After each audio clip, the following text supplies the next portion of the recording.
Hello everyone, welcome to my channel. My name is Henzi Tanwin Sawyer and I'm coming to you today from sunny London. It's been dull and grey for the last few weeks and days, but today it's nice and sunny. It's the summer, the kids are on vacation, they're on holiday, and school is out for summer, so praise God for that. Now today we're going to be talking about stress and anxiety. I've recorded a few videos on my channel about stress and anxiety, but today, before I go into my session in the next few minutes, I thought, you know what, let me quickly drop this note for someone who is really needing a targeted video to watch on stress and anxiety. So very quickly, I'm gonna read through my notes and just explain. So there are different types of anxiety. Now I work with generalized anxiety disorder, but the other types of anxiety that you have normally is agoraphobia. Agoraphobia is the fear of places or situations, when you're afraid to go places or you're afraid of situations and the fear can really grip you hard. That's agoraphobia. Generalized anxiety disorder is just a normal, anxiety that compasses everything really that we experience day to day. Fear of failure, fear of the future, fear of of having even a panic attack, fear of things, generalized. And I want to just mention that in terms of agoraphobia, it does lead to panic.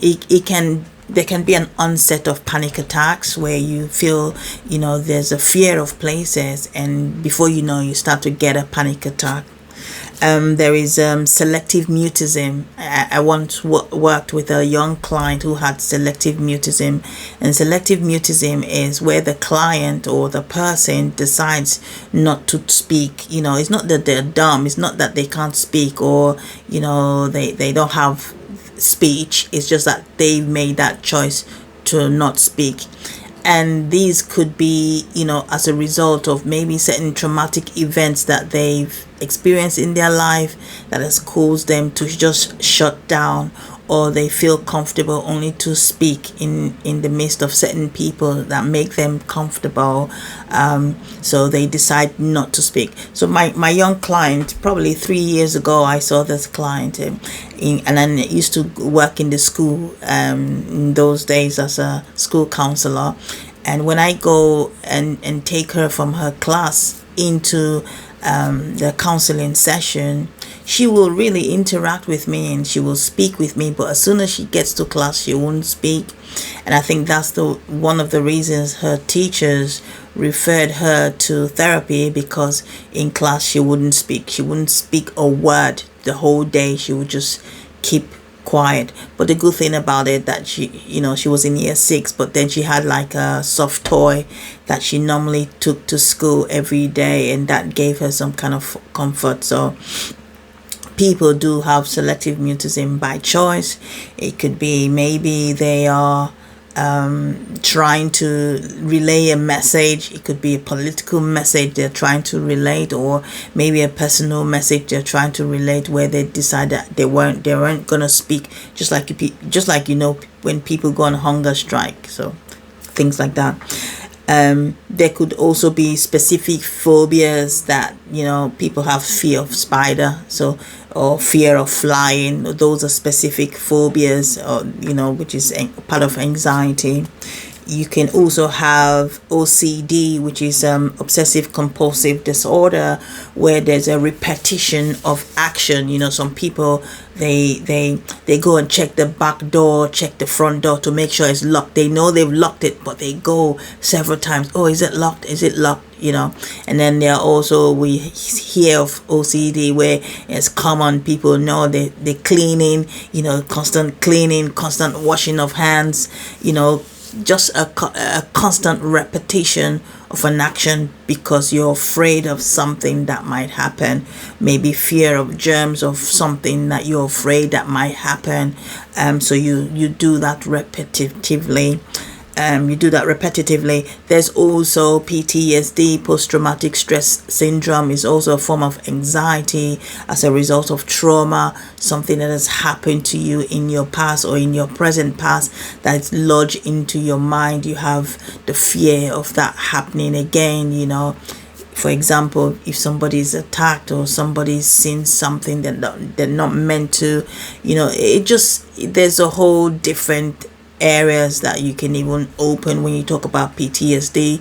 You can see the veterans, when they come back from war, they suffer from PTSD because they're always thinking about the killing and all the war that they've been through. Children who've been through war, people who've been through war, any kind of traumatic childhood incidences or adult incidences can cause you to feel PTSD. Okay, all right, so let me define let me just do, I've talked about the types of anxiety now. So as human beings, we are all born with emotion. I mean, whether you express your emotion or not, then that's up to you, but we are certainly all born as human beings with emotion, because when we first come out of the womb, when we're first born, the emotion that we first exhibit to the world that we have arrived is crying. We cry, babies cry to show the sign of life.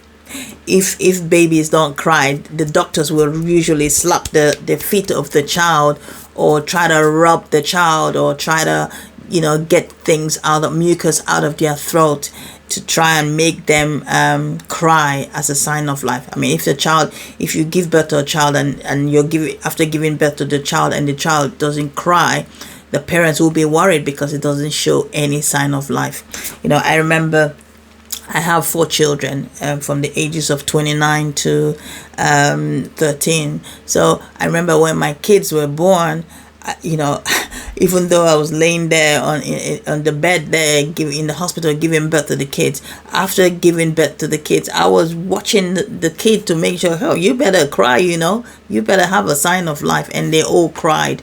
And, that brings joy to the mother, that brings joy to the father to see that their child is alive. And also it brings joy to the doctors too. But as we grow up, we certainly sometimes begin to express different types of emotion. As you grow up, you begin to express both positive and negative emotions. You can express joy, happiness, sadness, frustration, anger, and all those sorts of emotions. Some people say to me, "Oh, Henzi, you know what? I don't know how to express emotions. I don't know those kind of emotions that I express." And what I normally say to them is that if you go to your WhatsApp phone and look at all the emojis, we're very good at, when we send messages, we're very good at using those emojis to interpret how we feel. And I think that's one of the good ways for you to be able to interpret how you feel, and also learn your emotion. So anxiety is also a part of an emotion. The problem is that, it becomes a problem. Anxiety, it's a normal emotion. It's a normal emotion that we express. The problem here is that when it begins to take over us and it's crossed that boundary, then it becomes a problem. Because, when you're going to an interview, you get nervous, you get anxious, which is normal. When something's gonna happen, you get anxious about it. That's kind of normal. The excitement comes in. Maybe a loved one is coming from a plane, or you're traveling on holiday. You don't know where what you're gonna see. You don't know what's gonna happen. When you get there, you become a little bit anxious. That's a healthy anxiety because it's normal. But when it begins to take over you, where every day you feel anxious, it affects your thoughts, your emotions, your actions, then it becomes unhealthy, which is why people come to therapy, because they say they overthink, they get anxious, they're stressed. Stress also causes anxiety. So anxiety is one of the highest emotions that people experience in the counseling room. When people come to therapy, a lot of things they talk about, but there's always a high rate of people who say, I'm anxious about this, I'm stressed about this. People are anxious about life. They're anxious about their family. They're anxious about relationship. They're anxious about their image, their body image. As social media doesn't even help with the number of things that are going out there. All this causes one to feel anxious. Anxiety is fear of uncertainty. Now, however you interpret your own anxiety is up to you, but anxiety is fear of uncertainty, being uncertain of what's gonna happen, being uncertain about the future, or even the present moment. You might be even uncertain of what's gonna happen in the next few minutes. And if you're anxious about it, that's yourself saying that you're anxious. That's anxiety. Okay. What anxiety does, it makes you uneasy, it makes you nervous, overwhelming. It's a comprehensive sense of uneasiness that you feel. I put here overwhelming sense of apprehension or fear, uncertain about the future and its impact on your life. Okay, so when you're uncertain about your future or uncertain about stuff and how it's gonna impact your life, you start getting nervous. You start getting anxious, and like I said, it has physical symptoms that you can feel. You can feel tension. You can feel sweating, increase in your heart rate. Our reaction to anxiety is to be able to, for you to be able to know how, when you're anxious, just when that state of panic is happening to you, stand back and watch. Try and watch what is going on for you. Try and watch what is going. In a nutshell, anxiety is just feeling dread. It's the feeling of dread, apprehension, and uncertainty about things that are gonna happen. However, the issue is what we do with anxiety. So you're feeling anxiety. What is it you do with it? If the fear is not being controlled, because you don't, if you're not able to control it, it will take over you. It will take over you, and it will start to make you have negative thoughts. In fact, negative thoughts and anxiety, they work hand in hand, because it's what you think about that causes you to feel anxious. If you want to know about negative thinking, how to challenge your negative thoughts, go into this channel and watch my 2 videos I've put in there for how to challenging your negative thoughts. Part 1 and part 2 is very good, and it might be helpful to you if you want to learn how to challenge your negative thoughts. Okay, so let's look at the effects of anxiety. The effects of anxiety: when you're so anxious all the time, it causes you to be stressed. You can feel physically ill. You have a divided thoughts, divided mind. Your mind, you can't concentrate. When you're anxious, you can't concentrate. Certainly when I'm anxious about something, I can't concentrate. My mind starts to play up. I start to get negative thinking, because I'm thinking, okay, I'm trying to work out things by myself. Trying to think, oh, if this don't happen, what about if this don't happen? What about if, I'm going for this job? What about if they don't like me? What about if I'm not wearing the right clothing, or I don't say the right things? Those are the kind of thoughts that happens when somebody feels anxious. Anxiety, it weighs your heart down. It makes you sad. It makes you stressed. It brings fear and avoidance, because you're anxious about something. You wouldn't want to do it. You want to be avoidant of it. It puts so much fear in your heart that you wouldn't even try or attempt to do stuff. Okay, negative effects. It has negative effects on our lives and the lives of others, because when you're anxious, people will not want to come near you, because you don't have time. You isolate yourself. You might not want to have time for others. It also slows down your productivity when you're anxious. It affects your relationships, and one of the most important thing anxiety does, it steals your joy and your peace. Anxiety steals your joy and your peace. It causes stress, and it just makes you feel that you don't want to be around other people. That's what anxiety can do. Right. So let us look at the causes. What is the source of your anxiety?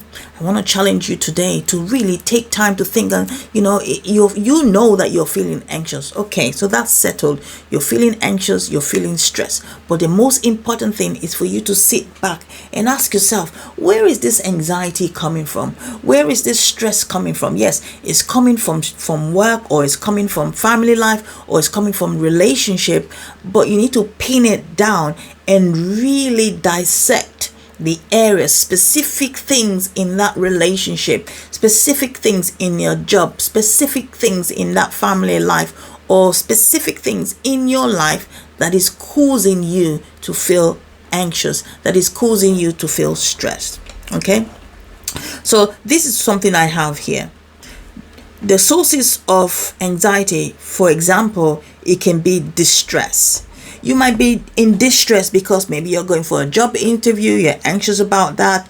Maybe test results, you go for a test, maybe you have maybe something, for a medical examination, and you're awaiting your test results. That can make you feel anxious. Or you're waiting for a result or news from somebody, that can make you feel anxious. We can get distress from economical, geographical, and social factors. They can all make us anxious. I mean, if you listen to the news now, a lot of bad news going out there, talking about what's going on with our economy, what's going on in different parts of the world. Those can make people stressed. It can make people anxious. Another source of anxiety is wrong thinking. When you think wrong and you don't challenge your thoughts, it will cause you to be anxious. When you allow negative stuff to stay in your mind and you don't challenge it, it will cause you to feel anxious. When you sit down there and you just allow those negative, intrusive thoughts to sit down there and you begin to converse with it, you don't challenge it to say, oh, you know what? No, that's not wrong. For example, when people say to me, oh, Henzi, you know what? I don't feel good about myself because of one thing or the other, and I do understand that is something that they're struggling with. But when we work with a client, I encourage them to challenge that thought, for you not to think that thought. If you say you don't feel good about yourself, think about your strengths, because there's something good about you. Because sometimes we formulate opinion about ourselves from what other people have spoken onto us, or what the society says about us, or what family and friends says about us. It gives us that mindset to formulate about ourselves. But I'm saying to you today, try and reframe those words. Don't live your life based on the negative words that people have spoken onto you. Create a new script for yourself. You can turn that page and say, I don't want to live by the pages of people or the pages of negative words that have been impacted on me by friends and families or society.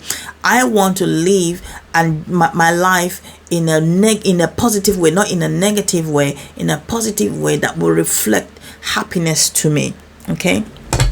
And also, lack of faith can cause you anxiety. If you don't believe in yourself, that can cause you to feel anxious. You can feel, if you feel that, well, I can't do this right, you can't do this right. Well, it will make you feel anxious and not trust in yourself. Low self-esteem can make you feel anxious, and it can make you feel stressed. Unconscious emotions from life issues can also, that has been repressed. Any unconscious experiences that you've had from your life issues that you've repressed in your heart, in your mind, and you have not addressed, it can make you feel anxious, because you'll be like, oh my goodness, I'm going to go through this experience again. This can all make you feel anxious. All right, some ways to cope. So I've put down here in my notes how to cope. Okay, how to cope, some ways to cope. The question I've asked here is that, how are you dealing with your anxiety? So you say you have anxiety, and I do understand that. Sometimes I experience anxiety too, but I'm going to ask you, how do you cope with your anxiety? How do you deal with it? Do you just leave it there so that it just runs round, or do you do something about it? Do you ignore your anxious thoughts and feelings hoping that it will go away on its own? Sometimes it goes away, but sometimes it doesn't. There's some horrible anxious thoughts or anxious feeling, they just nag and nag and nag and nag. So what is it that you are doing to help yourself to make those anxious thoughts go away. Something to think about. Okay, now some ways to cope is identify the source of your anxiety. I've made a list of some, but you need to identify your own source. What is causing you to feel the way you're feeling? Identify what thoughts are negative and which are positive. For you to also cope with your anxiety is for you to identify what thoughts that you think are negative, what thoughts you think that are positive. Okay, what impact does it have on you?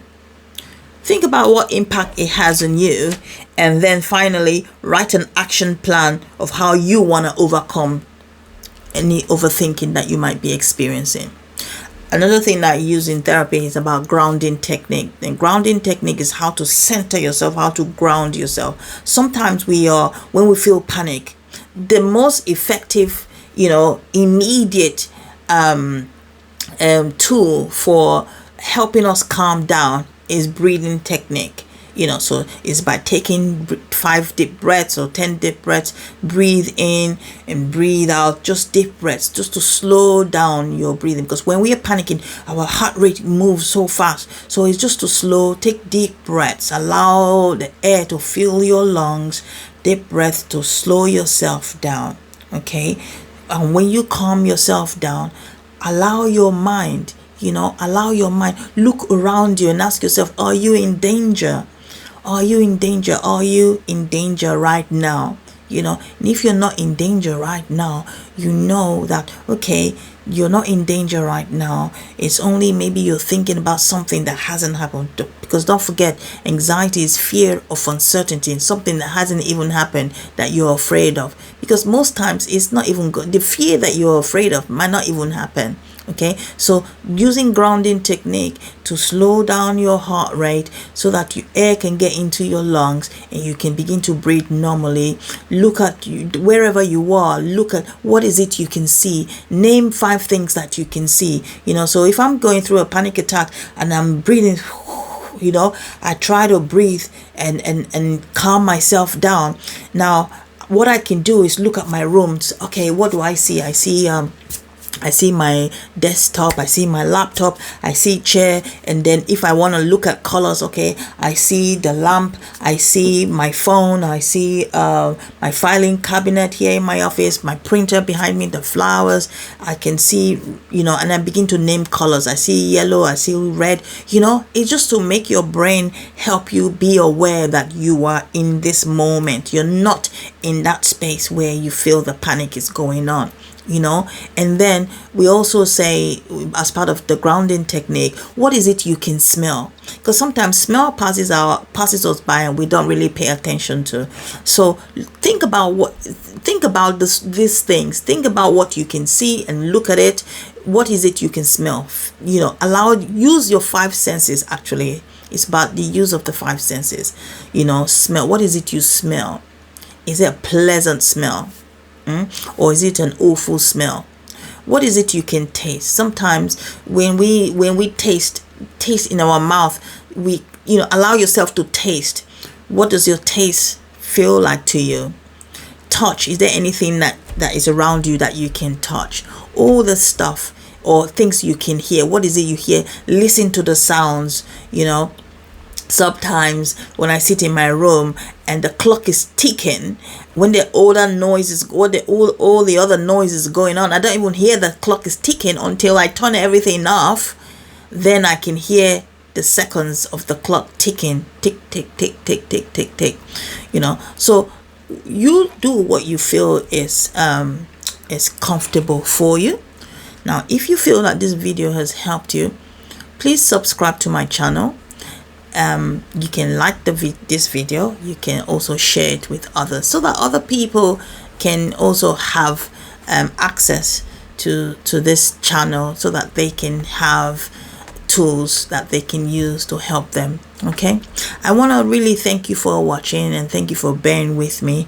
I couldn't make this video that long. I just compressed it because I'm going into session now in the next 10 minutes. I want you to have a good day, and hopefully I will see you soon. Thank you so much. God bless.